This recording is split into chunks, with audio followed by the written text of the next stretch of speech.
one of the more challenging, or I don't know what I would say, what I would call this. One of the ways we want to track characters is to get to know their voice. All right. And there are certain distinct ways that characters maybe are identified. So this is page 13 of the PDF.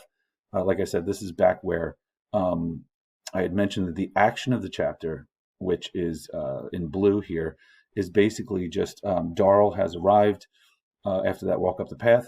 Pa and Vernon are out back, and they ask where Jewel is, and then we have that that flashback. Okay, when he was a boy, just reflecting on the nature of drinking water in the middle of the night, and then reflecting on his sort of growing up. Now that is already and as we've seen, one thing. Can anybody using their microphones say anything about the nature of Darl? Like, what distinguishes his voice?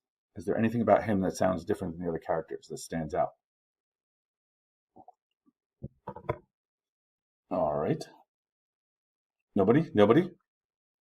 All right. Some people would say he's a little more observant, maybe even a little more fancy and poetic with his language. All right. So this is where he says, where he's describing, okay, the blue is the action, and the answer to the question is down to the barn, harnessing the team. And then he's thinking down there, fooling with that horse. He will go on to the barn, into the pasture. The horse will not be in sight. Now, we also have to notice things like a shift in verb tense. He's saying what Jewel will do. All right. Um, the horse will not be in sight. He is up there among the pine seedlings in the cool. Jewel whistles once and shrill. The horse snorts. Then Jewel sees him, glinting for a gaudy instant among the blue shadows. Jewel whistles again. The horse comes dropping off the slope, stiff-legged, his ears cocking back, flicking, his mismatched eyes rolling, and fetches up 20 feet away, broadside on, watching Jewel over his shoulder in an attitude kittenish and alert.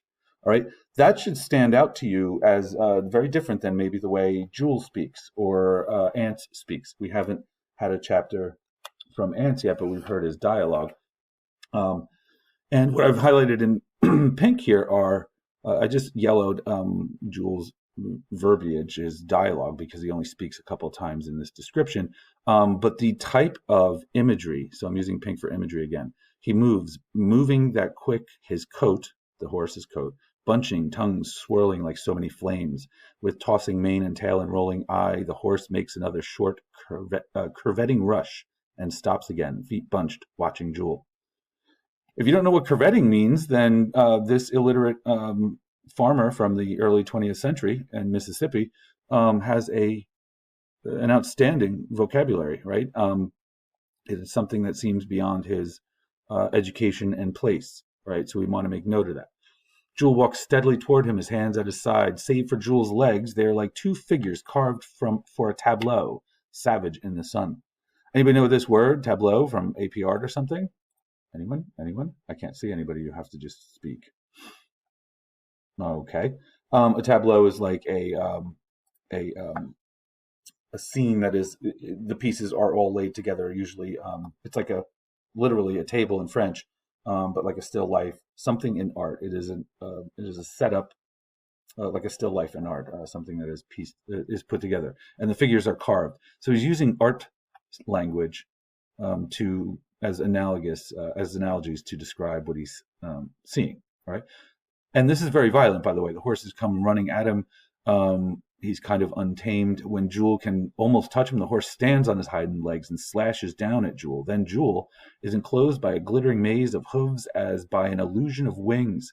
Among them, beneath the upreared chest, he moves with flashing limberness of a snake. For an instant before the jerk comes on to his arms, he sees his whole body, earth-free, horizontal, whipping snake limber until he finds the horse's nostrils and touches earth again. So there's this point at which Jewel grabs the horse and is flung, and he's horizontal to the earth, and almost like floating until he grabs the horse's nostrils. Then they are rigid, motionless, terrific. The horse back thrust on stiffened, quivering legs with lowered head. Jewel with dug heels, shutting off the horse's wind with one hand, with the other patting the horse's neck in short strokes, myriad and caressing, cursing the horse with obscene ferocity. So he's actually choking out the horse with one hand and petting him with the other. He's got this sort of violent, um, weird relationship with this horse. They stand in rigid, terrific hiatus. Hiatus is a pause. They're frozen. Okay. I won't continue through all of this stuff, but Jewel flows up, swooping in a stooping swirl like the lash of a whip. So he jumps onto the back of the horse. The horse bolts to the barn. Inside, Jewel slides running to the ground before the horse stops. The horse enters the stall, Jewel following without looking back. The horse kicks at him, slamming a single hoof into the wall with a pistol-like report. Jewel kicks him in the stomach. But he ends here with, "You sweet son of a bitch." It's like this weird, violent love, violent, I don't know, a violent love affair with his horsey. Okay. Those of you with some Freudian background would read a lot into Jewel's chapter and that scene. Anyway, so then Darl's chapter begins. Again, I went over this one. I'm not sure if I mentioned, but we watch him come around the corner and mount the steps. He does not look at us. "You ready?" he says. We don't know who that is. Does anybody know who that is? It's revealed as we read. Anybody? Anybody? It is Jewel, yes. And so far, Darl's chapters all begin with an observation of the characters, right? Pa and Vernon sitting on the back porch, and he knows where Jewel is. So the first chapter, he describes Jewel. Obviously, here's a thing, when I talk about structure, so far we've had 3 Darl chapters. He seems to be the dominant voice, right? We talked about how Jewel's internal monologue about how everybody's just counting down for her to be sick, for her to be dead, emerges in his dialogue. What are they talking about doing in this chapter? Can anybody kind of recap for me? This is Vernon Tull. Vernon Tull. That's one guy. Ants, Jewel, and Darl. They're talking about making a decision.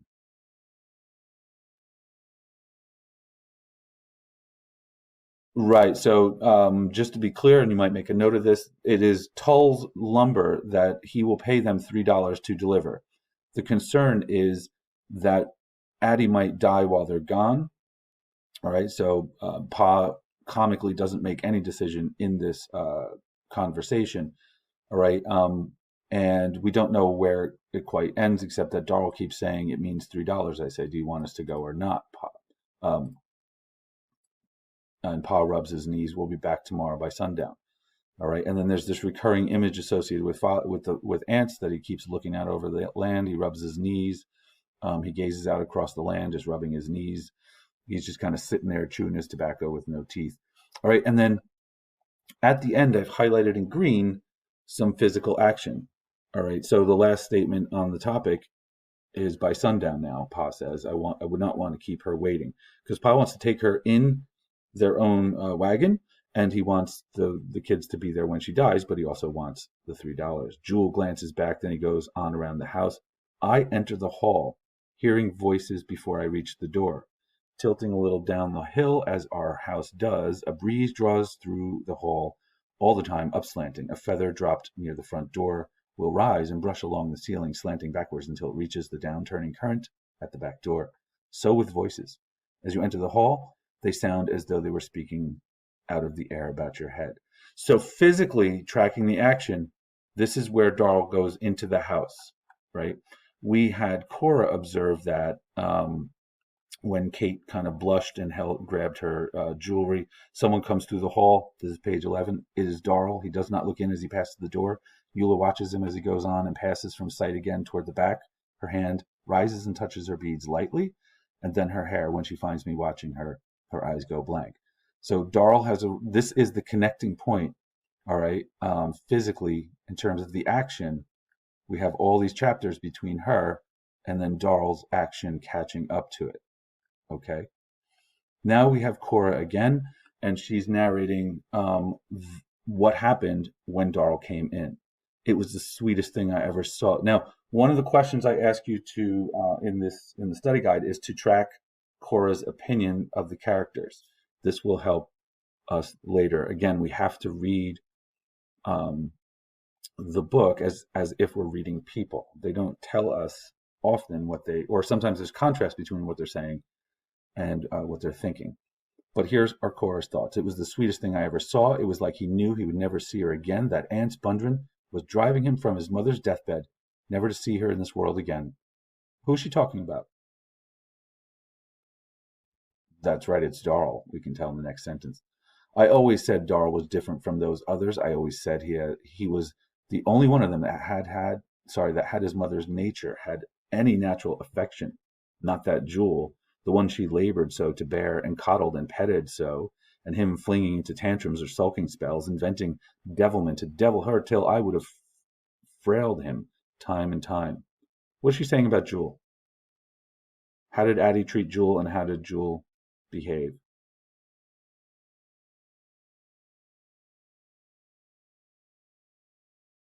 Exactly. Yes. Yes. Addie coddled him and petted him, and he just had little tantrums.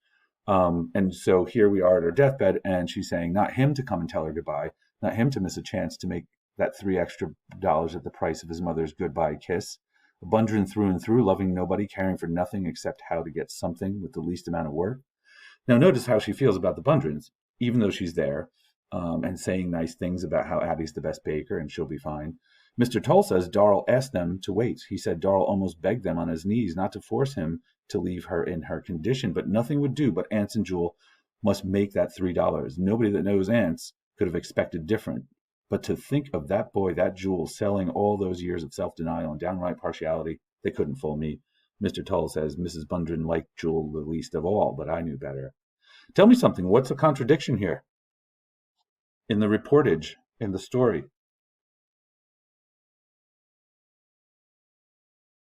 Good. Darl is the one that was pushing to go do the job. Jewel actually was in denial and so was somewhat willing. He's in denial about Addie dying.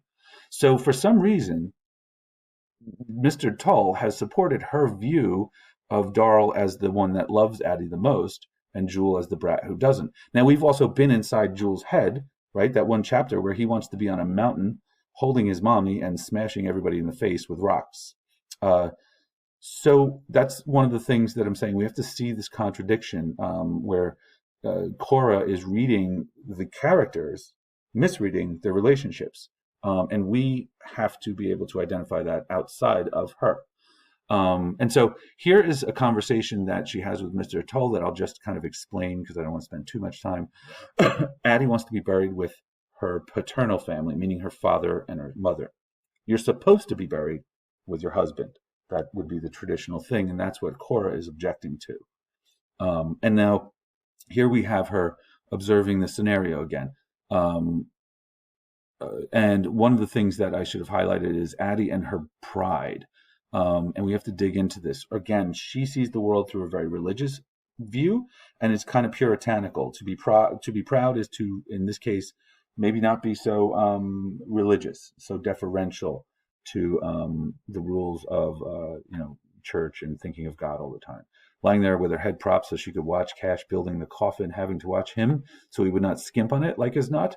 With those men not worrying about anything except that there was time to earn another $3 before the rain came and the river got too high to get across it, like it is not. If they hadn't decided to make that last load, they would have loaded her into the wagon on a quilt and crossed the river and then stopped and give her time to die what Christian death they would let her. So she thinks they would just throw her in the wagon and start her on her way before she even died. Except Darl. It was the sweetest thing I ever saw.